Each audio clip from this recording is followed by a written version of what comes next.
सुप्रभात बच्चों, कैसे हैं आप सब। उम्मीद करती हूँ आप सब अच्छे होंगे। तो बच्चों, पिछली कक्षा में हमने पढ़ा था विशेषण के बारे में। आज की कक्षा में हम पढ़ने वाले हैं अध्याय नंबर 9, जिसका शीर्षक है क्रिया।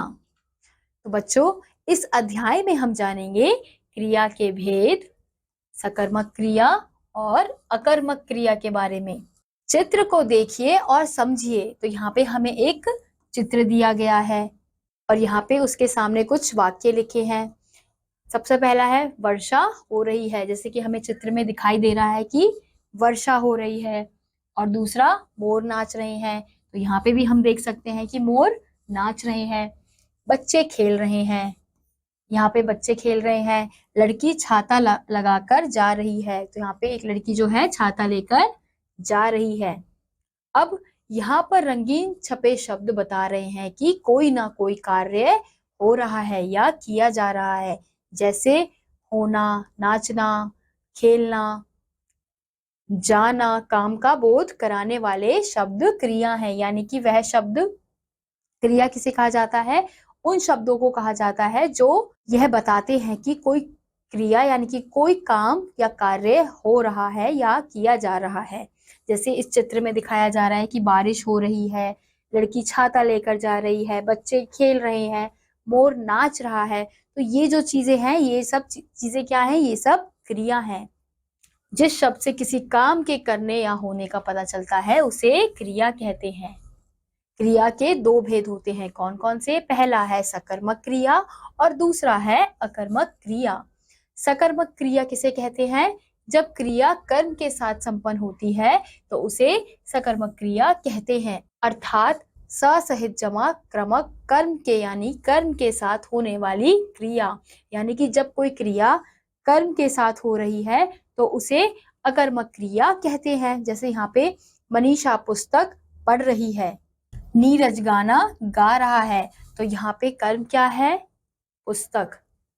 नीरज गाना गा रहा है तो मनीषा क्या पढ़ रही है? पुस्तक पढ़ रही है। नीरज क्या गा रहा है? गाना गा रहा है।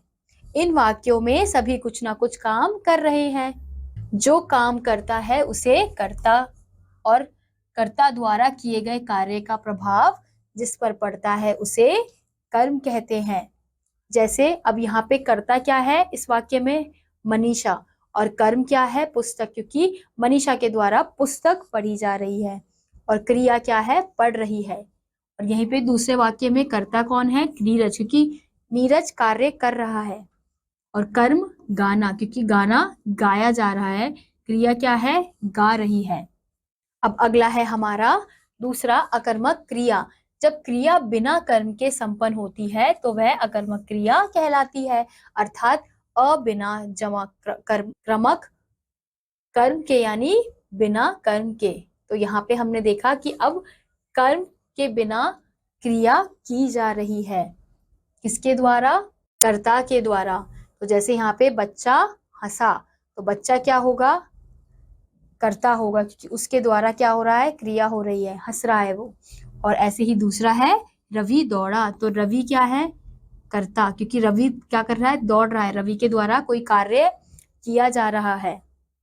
तो उपयुक्त वाक्यों में सभी कुछ ना कुछ कार्य कर रहे हैं। इन वाक्यों में कर्ता है लेकिन कर्म नहीं है।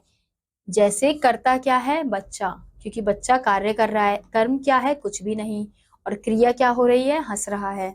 ऐसे ही कर्ता कौन है? रवि। और कर्म कुछ भी नहीं, तो क्रिया, और क्रिया क्या हो रही है? दौड़ा। तो ये जो सेंटेंस, ये जो वाक्य है वो क्या कहलाएंगे? वो कहलाएंगे हमारे अकर्मक क्रिया। तो बच्चों, हमने देखा किसी काम का करना या होना क्रिया कहलाता है। अकर्मक तथा सकर्मक क्रिया के दो भेद होते हैं। जहाँ क्रिया के साथ कर्म पाया जाए वहाँ सकर्मक क्रिया होती है। जहाँ कर्ता द्वारा कोई कर्म नहीं किया जाता वहाँ अकर्मक क्रिया होती है। कुछ क्रियाएं स्वयं होती है तथा कुछ करनी पड़ती है, यानी कि कुछ क्रियाएं ऐसी होती है जो अपने आप होती है, जैसे बारिश का होना, धूप का निकलना। ये सब चीजें अपने आप होती है, हम तो नहीं करते। और जो चीजें हम करते हैं वो भी क्रिया है, और ये जो अपने आप होती है वो भी क्रिया है। तो तो इसी के साथ आज का ये अध्याय यहीं समाप्त होता है। उम्मीद करती हूँ आपको ये अध्याय समझ आया होगा। मैं आपसे मिलूंगी अगली कक्षा में, तब तक के लिए नमस्कार।